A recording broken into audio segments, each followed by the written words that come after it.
Most people think probiotics are just for digestion, gut health, but specific bacteria in your gut can have a powerful effect on the rest of your body, on your metabolism, on your immune system, and even on how your brain functions. And here's the thing, okay, not all probiotics can do this.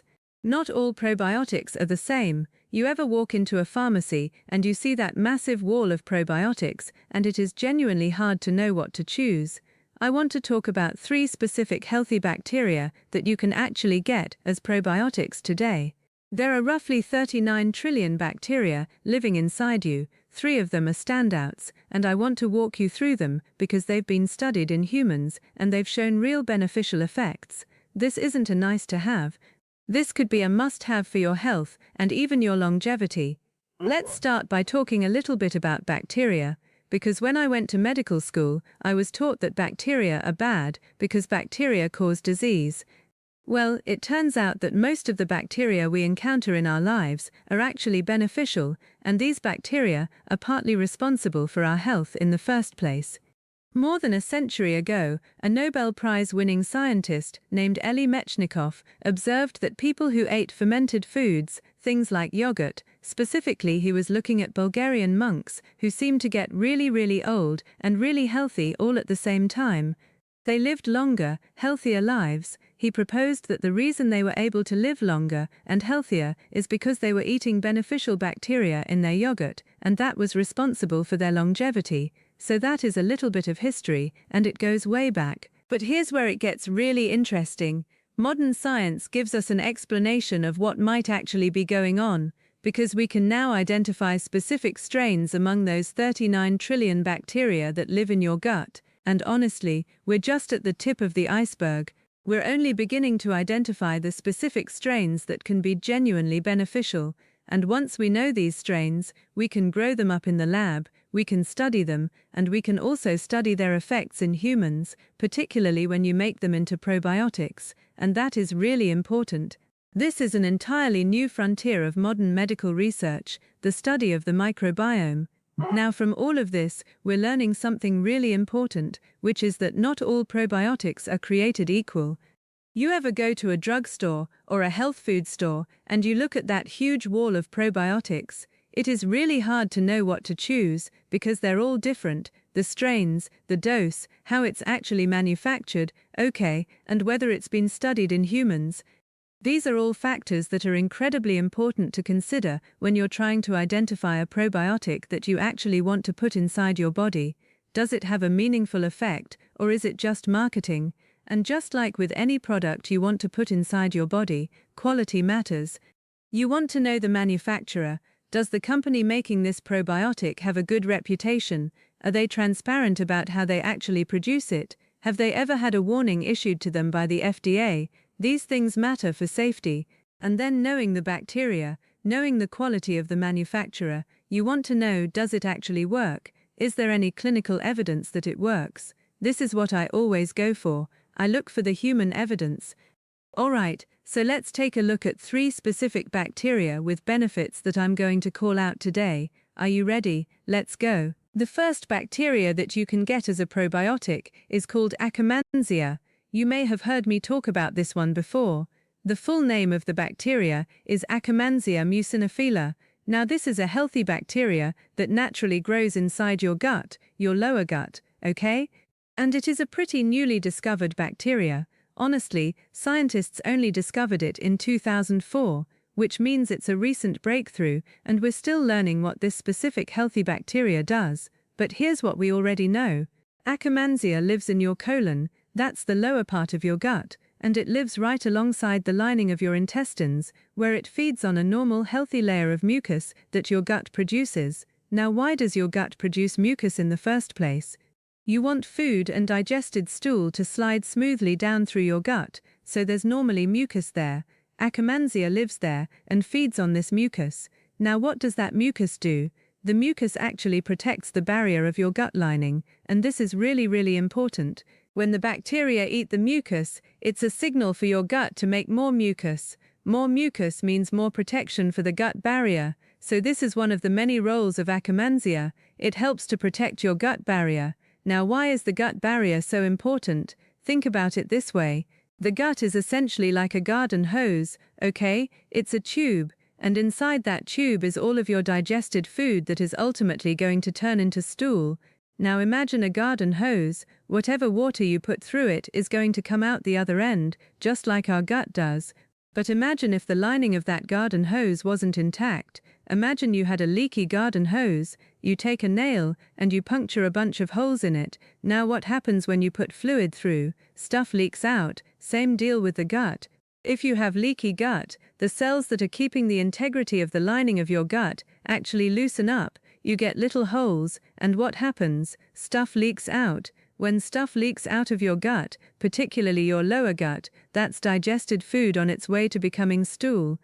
That is really bad, because it leaks out into the cavity of your body called the abdomen, and that causes inflammation. So leaky gut, which is very uncomfortable, and many people experience this, is a really terrible thing that sets up for chronic inflammation throughout your entire body.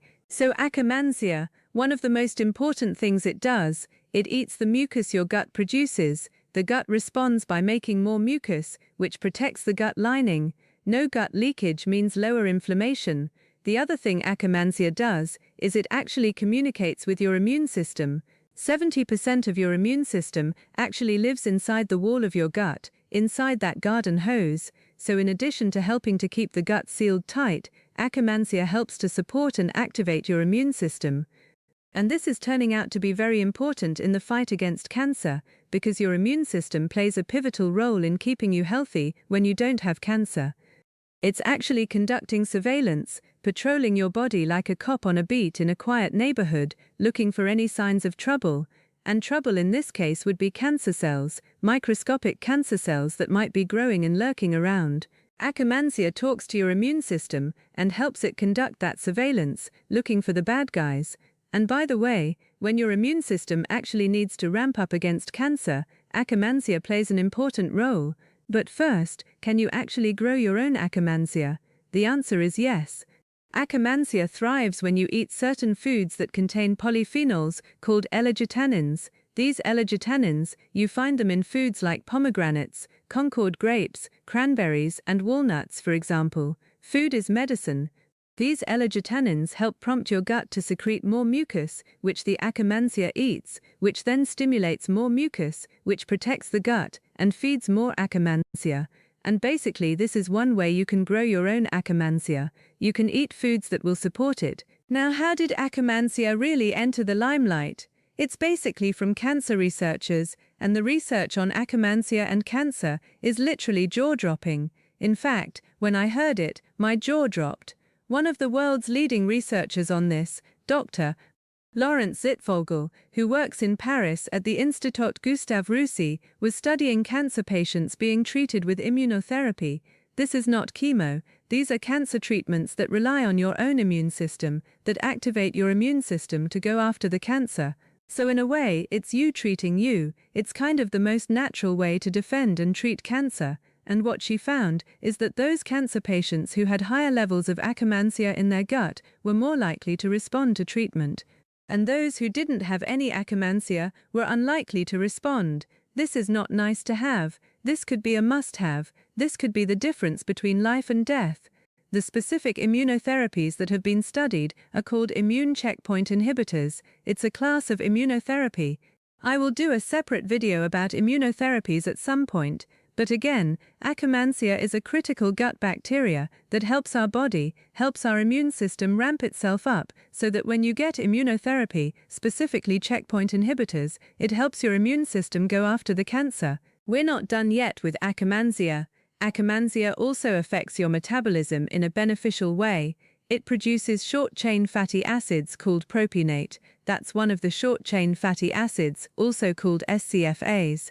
It produces this metabolite, and guess what that gets converted into? Another metabolite called butyrate, and butyrate is really important. Butyrate in your gut, which is made from propionate, which is made by Akkermansia, stimulates your body's own GLP-1. Now you've heard of GLP-1. It's a hormone that regulates appetite, helps with natural weight loss, and also helps your blood sugars normalize. So Akkermansia can actually help your body produce its own natural GLP-1. Same pathway that is targeted by medications like Ozempic and Wegovy, the GLP-1 agonist, agonists, but your body can activate this pathway all on its own, not the same way or the same potency as a drug, but Akkermansia does the job naturally. Food is medicine, so I want to remind you, you can eat these foods: pomegranates, Concord grapes, dried cranberries. I say dried cranberries because whole fresh cranberries are really tart. You're probably not going to want to eat them unless you add a ton of sugar, and I do not recommend that, but dried cranberries, easy to eat. And then you get the dietary fiber as well, and walnuts, great ways to grow your Akkermansia. But you can also get Akkermansia through a probiotic, because recently, manufacturers like Pendulum have found a way to grow this very difficult to cultivate healthy gut bacteria and put it into a probiotic pill.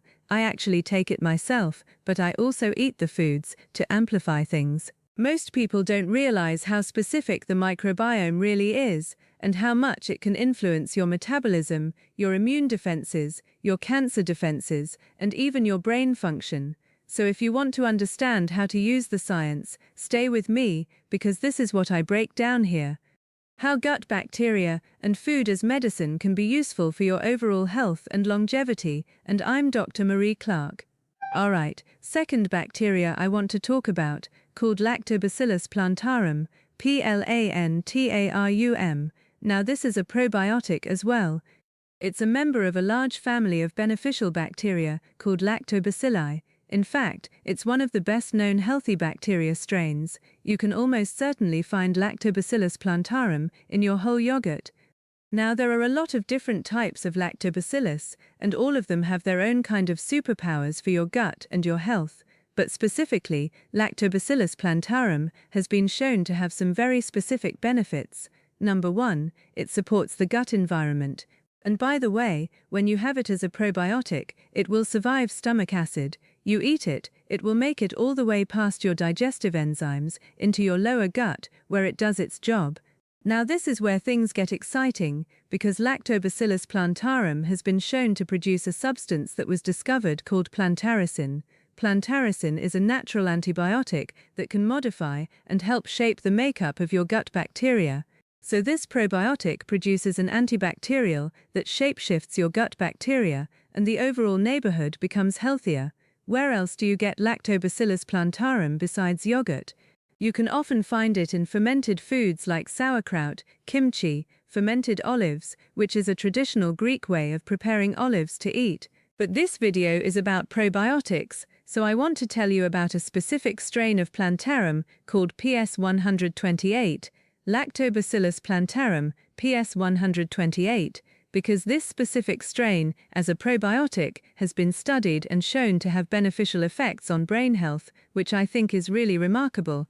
So clinical studies were done by researchers where PS128 was given to people who had Parkinson's disease, and what was really striking is that those patients with Parkinson's who took PS128 showed clinical improvements in their Parkinson's symptoms. Now for people with Parkinson's, you know the symptoms are one of the worst and most uncomfortable things to actually have, and there are times when you don't have any other treatment options for it. Turns out the gut microbiome can actually have a beneficial effect. What kind of effect? Better movement speed, less muscle stiffness, better coordination, and by the way, also improved sleep, which is a significant problem in people with Parkinson's, and better overall quality of life. These are meaningful outcomes. One probiotic, PS128, can actually do this in a clinical study. That to me is noteworthy, and it basically also tells you the gut-brain connection is something real and important. So if you're like me, you're going to ask, all right, that's interesting. Lactobacillus plantarum PS128 seems to have a benefit. How does it work? We're still trying to figure this out. What we think PS128 does is that it improves the dopamine pathways, which is the reward pathway, but also the movement pathways in the brain, and it lowers brain inflammation at the same time. More dopamine, which is what you need for Parkinson's, and less inflammation, which you want to have anyway. And we also think that Lactobacillus plantarum activates the vagus nerve, which is one of the largest nerves in your body and connects your brain to your gut. We know that this is one of the telephone cables where your gut bacteria sends text messages up to your brain. So we think that this probiotic PS128 has beneficial effects that go way beyond digestive benefits and general gut health, but specifically can have an effect on brain health. This is targeted biology. We're still understanding the targets, but I think it's really exciting. So here's a common bacteria you can get as a probiotic that's been studied to improve brain health. Third bacteria, probiotic, Lactobacillus reuteri. Reuteri. This is another member of the Lactobacillus family. I have done research on Lactobacillus reuteri myself, and it's commonly found in the human gut microbiome. But once antibiotics were developed, it actually started to become less common. Also, changes in the modern diet, and this is a bacteria that we actually need, but it's becoming less and less present in us. So targeted probiotics mean that we can actually restore this particular microbe that we might not have enough of. Good news is that you can find Lactobacillus reuteri in your food. Okay, not in huge quantities, but you can find it in your food. Food is medicine. Which ones? You might be surprised. Fermented foods like yogurt sometimes will have it. Sourdough made with Lactobacillus reuteri. And by the way, some traditionally aged cheeses, like Parmigiano Reggiano, will also have some Lactobacillus reuteri. Now these are pretty broad dietary sources, but they will also have other things in them like sodium, things you want to watch out for. So diet is not always the best, and it's certainly not the only way, and you can get it as a probiotic, which is what we're talking about here. So I have studied this bacteria, Lactobacillus reuteri, in the lab, with colleagues at the Massachusetts Institute of Technology, and the research has shown that reuteri can improve wound healing, so it heals you from the inside out. And the research also shows it improves the appearance of your skin. You have more glowing skin, you get better metabolism, better glucose utilization, less inflammation, stronger immunity. It can also help with brain signaling, helping the brain produce the social hormone oxytocin. And by the way, reuteri is also good for gum health. Now gum health, your teeth sit in your gums. Gum health is not only important for dental health, but it turns out we have now realized that when your gum health is bad, it's actually linked to heart disease and brain disease as well. Neurodegeneration.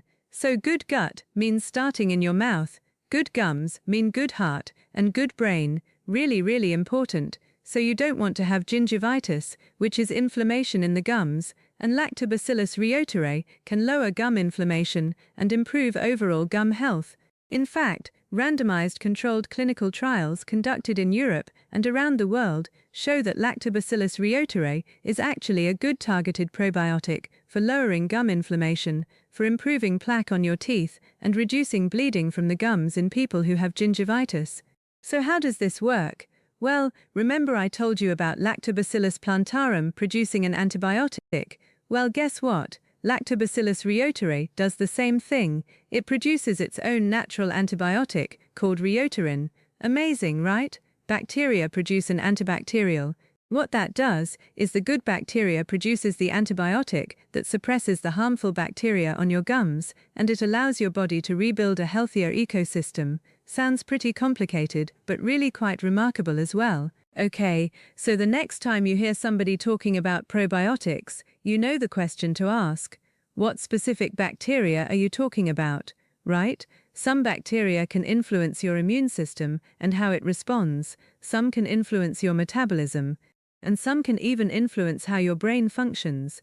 And that is the concept of targeted probiotics. It's not just a shotgun. Good for your digestion. We're really beginning to take a look at specific bacteria with specific clinical outcomes. It's kind of how we do drug development, but we're now using healthy bacteria in that analysis. There is still a lot more to learn. There's emerging data on Akkermansia, Lactobacillus plantarum, and Lactobacillus reuteri. I have not told you everything because we don't know everything yet. But I've given you enough clues about these 3 bacteria that you can get as probiotics to give you a real head start when it comes to thinking about what kind of probiotics you might want to consider. Now, if you want to stay ahead of the science and learn about how to use food, the microbiome, and healthy bacteria like probiotics to support your health, make sure you subscribe. I will keep bringing you the latest evidence and show you how it applies to your everyday health. See you in the next one.